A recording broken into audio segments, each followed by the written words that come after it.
और ये घटना हुए 7-8 साल हो गए हैं। तो अब इस तरह से बचकानी हरकत करना मुझे लगता है कि शोभा नहीं देता है। आपको विचारों की लड़ाई लड़नी है तो विचारों की लड़ाई लड़िए।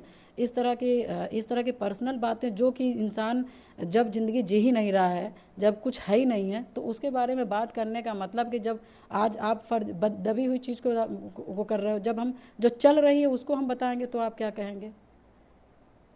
जिनसे अपना जीवन पलना ही नहीं है, जिनसे अपना जीवन चलना ही नहीं है, फिर उनका आप नाम कैसे ले लोगे? तो जब आदमी, और सबसे बड़ी बात है, मुझे उन मूर्खों पे हंसी आती है, जो भी इस साजिश करता में थे, मुझे उनके ऊपर हंसी आती है कि ये लोग भूल गए हैं कि जो लड़की अपने मरे हुए पति के लिए लड़ सकती है ना, तो जो व्यक्ति खुद जिंदा है वो अपने लिए नहीं लड़ सकता। तो हम गुलाम वाले लोगों में से नहीं हैं। हम गलती करेंगे तो हम अपने से मरने के लिए सोच लेंगे, किसी को कहने की ज़रूरत नहीं और लिखने की ज़रूरत नहीं है। मगर मैंने गलती नहीं किया होगा, और जिन लोगों ने ज़िंदगी मेरी बर्बाद की होगी और जिन लोगों ने षड्यंत्र किया होगा, फिर मैं उनको भी छोड़ने वाली महिला नहीं हूँ। मैं बहुत सीधी हूँ, बहुत सीधी हूँ। मैं एक ज़बान किसी से नहीं बोलती, पूरा विधानसभा मैं अपनी बात नहीं रख पाती हूँ। मगर जब मेरे स्वाभिमान पे उंगली उठाई जाएगी तो एक एक चीज़ सच बात सामने आ जाएगी, और मुझसे ज़्यादा पता नहीं कितने गंदे लोगों के चेहरे सामने आ जाएंगे और नाम आ जाएंगे, खुल जाएंगे अपने आप। देखिए, माननीय मुख्यमंत्री जी से मेरी मुलाकात सिर्फ नॉर्मली ऐसे ही थी जैसे एमएलए करते हैं।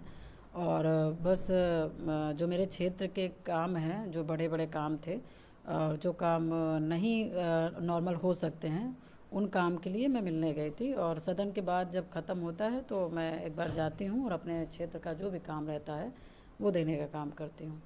तो नॉर्मली था। आपकी मुलाकात के बाद से तमाम जगह सोशल मीडिया पे कयास लगाए जा रहे हैं कि अब भारतीय जनता पार्टी जल्द ज्वाइन कर सकती हैं, क्या सोचा है इसको लेकर? नहीं, देखिए, मैं क्या करूँगी इसका तो मुझे भी अभी पता नहीं है। मैं आगे ही पता चलेगा। मुझे तो अभी इसके बारे में कुछ भी नहीं बता सकती हूँ, कह सकती हूँ। बस मैं ये कह सकती हूँ कि समाज मेरे साथ है, पूरा उत्तर प्रदेश का समाज मेरे साथ खड़ा है। और आज ही नहीं, बल्कि 2005 से जब मेरे पति की हत्या हुई थी, तब से मेरे दुख और परेशानियों में खड़ा रहा है। और अभी तो मैं उनके साथ ही हूँ, और उनके लिए ही काम करना है, अपनी जनता के लिए काम करना है और अपने समाज के लोगों के लिए काम करना है। क्योंकि मैं अपने समाज के कई ऐसे संगठन हैं जिसमें मुझे पद मिला हुआ है, तो उन्हीं के लिए मैं काम करती हूँ, आती हूँ, जाती हूँ। और उन्होंने मेरा संघर्ष बहुत साथ दिया है, तो इसलिए मैं उनके संघर्ष में भी खड़ी रहूँगी। मैम, अपने विधानसभा में अपनी जो बात रखी उसके बाद ठीक बाद समाजवादी पार्टी ने आपको पार्टी से निष्कासित कर दिया, क्या वजह लगती है आपको? जो आपका वक्तव्य था वो वजह है या कुछ और? नहीं, देखिए, मुझे जो समझ आता है वह आप लोग ने भी बहुत निकाल दिए हैं। मगर मुझे जो अपना विवेक कहता है वो ये है कि माननीय मुख्यमंत्री जी का तो मैंने कई बार धन्यवाद किया। जब से राज्यसभा का चुनाव मतलब जब से वो एक हत्या हुई थी, और उसके बाद जो उनका एक्शन था मुख्यमंत्री जी का, तो कहीं ना कहीं जो एक शासन प्रशासन को जो चलाने की क्षमता और जो एक होना चाहिए वो मुख्यमंत्री जी के अंदर दिखा। तो तब से मैंने थैंक्स बोला, धन्यवाद बोला। मगर सदन में तो जो मैंने ये बोला कि माफिया अतीक अहमद को मिट्टी में मिला दिया ना, उसकी सज़ा मुझे मिली, और उसके वजह से मुझे पार्टी से निकाला गया। मैं अतीक का नाम ना लेती तो शायद मुझे ना निकाला जाता।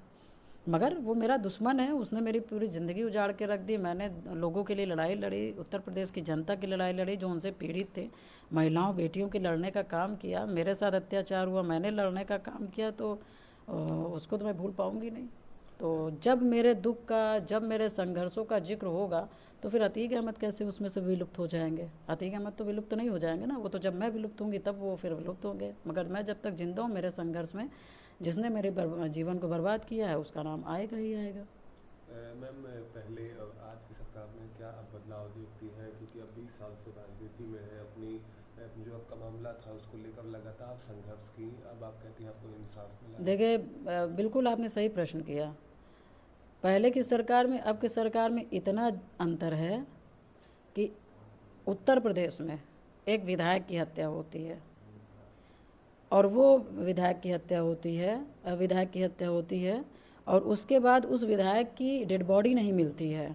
एक विधायक की डेड बॉडी को जला दी जाती है, फेंक दी जाती है। पता नहीं, ये लोकतंत्र की व्यवस्था आप देखिए कि उसके बाद फिर डेड बॉडी जला दी जाती है। उनकी माँ, उसकी पत्नी दिन रात गली गली घूम रहे हैं, शासन प्रशासन अधिकारी के दरवाजे खटखटा रहे हैं। उसके बाद भी मतलब कि दर्शन के, अंतिम दर्शन करने का भी एक मौका नहीं दिया जा रहा है। और उसके बाद फिर क्या कहते हैं, जनता भी त्राही माम जनता भी जितना अपना आक्रोश दिखा सकती है कि सिर्फ राजू पाल को हमको एक बार दिखा दो। उसके जनता ने जो मतलब छोटे छोटे बच्चों के ऊपर लाठीचार्ज हुए, मारे गए, उनके आँख फूट गए, हाथ टूट गए, कई कई लोगों को, कई कई लड़कों के ऊपर गोली चला दी गई, वो ऑन द स्पॉट मर गए, मतलब ख़त्म हो गए, ट्रेनें रोक दी गई। जो भी जनता के जो भी आया, मतलब एक हाहाकार हो गया। उसके बावजूद भी एक विधायक की हत्या होने के बावजूद भी मतलब कि जनता हाहाकार कर रही, उसके बावजूद भी मारने वाले के घर से एक को भी इनकाउंटर नहीं करते हैं और एक को भी सज़ा नहीं मिलता है। और हत्या के 18 मतलब हत्या के इतने साल 17-18 साल होने के बावजूद भी कुछ नहीं होता है। ये पहले की सरकार थी। और आज की सरकार की मैं बात करूं तो एक नॉर्मल सा, एक कॉमन सा व्यक्ति मरा, उसकी हत्या होती है और हत्या होने के बाद फिर यही मुख्यमंत्री जी हैं जो अपना, उन्होंने एक जो मुख्यमंत्री जिस तरह से होने चाहिए, शासन प्रशासन में जो अपना एक पकड़ रखना चाहिए ना, एक सुशासन दिखाना चाहिए, उन्होंने, एक नॉर्मल आदमी मरा, एक आदमी की हत्या हुई और उन्होंने जिन लोगों ने हत्या की थी, माफिया का बेटा था, माफिया का पुत्र था, उसके बावजूद भी कुछ भी ना सोचते हुए ना डरते हुए उन्होंने इतना बड़ा कदम लिया कि माफिया के लड़के का भी इनकाउंटर कराने का काम किया। तो ये परिवर्तन नहीं है। मैं मानती हूँ कि ये बहुत बड़ा परिवर्तन है।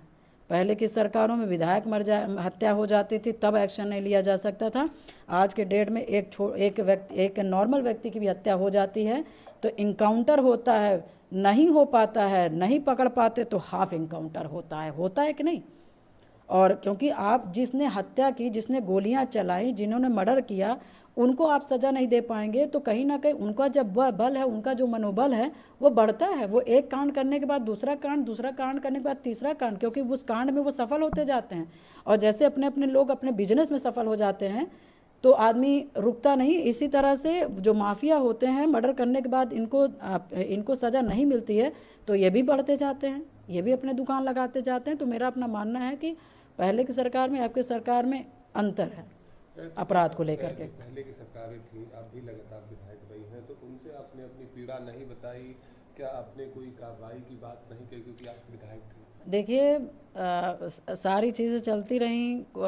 ऐसा नहीं कि सरकार को नहीं पता था या मुख्यमंत्री लोग को नहीं पता था या अधिकारी को नहीं पता था, या मैं कचहरी में मुकदमा लड़ी, मैं कोर्ट में, हाई कोर्ट में लड़ी, मैं सुप्रीम कोर्ट में लड़ी, मैं तीनों कोर्ट में मुकदमा लड़ी। और ये मान के आप चलिए कि कितना संघर्ष रहा होगा कि सुप्रीम कोर्ट तक का जाना।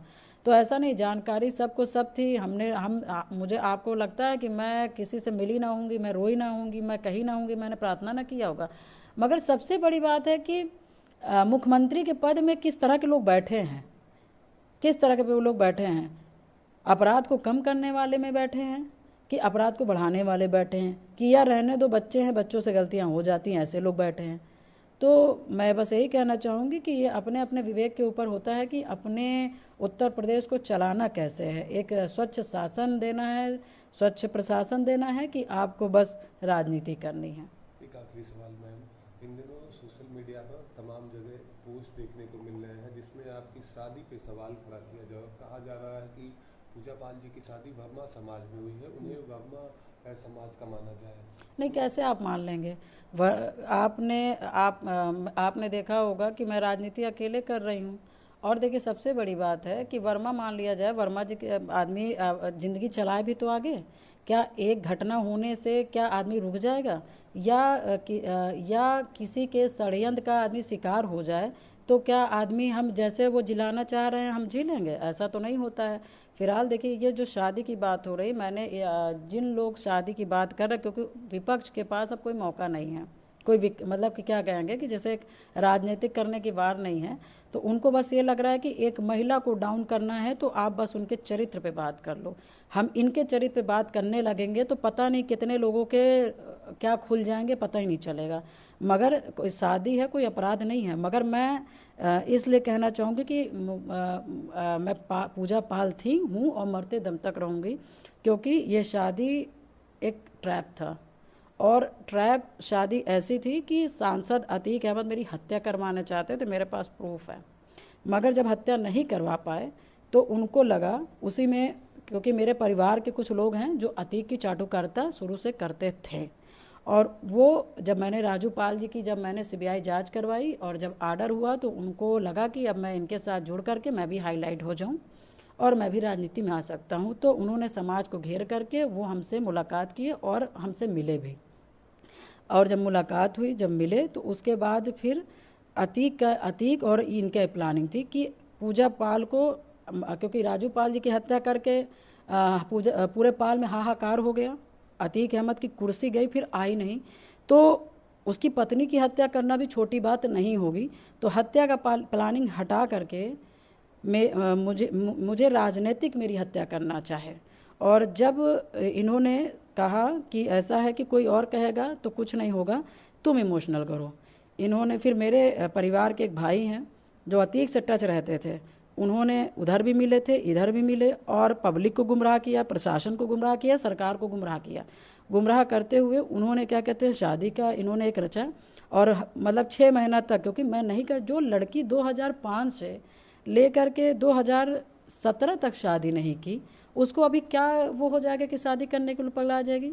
मगर हाँ, जब कोई दूसरा बंदा कहेगा तो उसके दिमाग में कुछ नहीं आएगा, कोई दूसरे जात का व्यक्ति कहेगा तो वो भावना से नहीं जुड़ेगा। मगर घर में माँ से मैका, पहले माँ का शब्द आ जाता है तो कहीं ना कहीं भावुक हो जाता है। और बड़े भाई होने के नाते ये होता है कि हाँ, हो सकता है सही कह रहे। उसके बाद फिर आप जब 6 महीना लगातार आप सिर्फ और सिर्फ एक ही उस पे उद्देश्य पे काम कर रहे हैं तो कहीं ना कहीं आप शायद सफल हो जाएंगे। और वही उद्देश्य उनका हुआ कि अतीक का अपना वो था कि इसको तैयार करो, और क्या कहते हैं, बस हमारा ये कि भाई आपको विधायक बनना है, मैं विधायक बना दूंगा, मैं सांसद बन जाऊंगा। और सबसे बड़ी बात, जो एक गले की हड्डी है राजू पाल का मुकदमा, ये लड़की यहाँ से हटती है तो हमारा मुकदमा से निजात मिल जाएगा, हमारी सांसदी वापस आ जाएगी, हम तुम्हें विधायक बन जाओगे, समाज इसको थूकेगा, समाज इसको बहिष्कार कर देगा, समाज इसकी बात नहीं सुनेगा और हम लोग के सारे कांटे निकल जाएंगे। मगर हाँ, ये भी सच्चाई है कि जब मुझे ये पता चला, और तुरंत ही भगवान के दिन पता चल गया,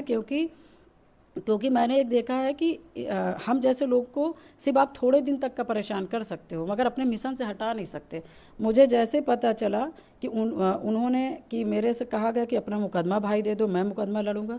आप क्यों परेशान, मतलब आप इतना परेशान हो ली, आपकी ज़िंदगी कैसे कटी होगी भाई, वो मैं समझ रहा हूँ, ये वो जैसे भी उन्होंने वो किया, तो हमें लगा ठीक सही कह रहे हैं।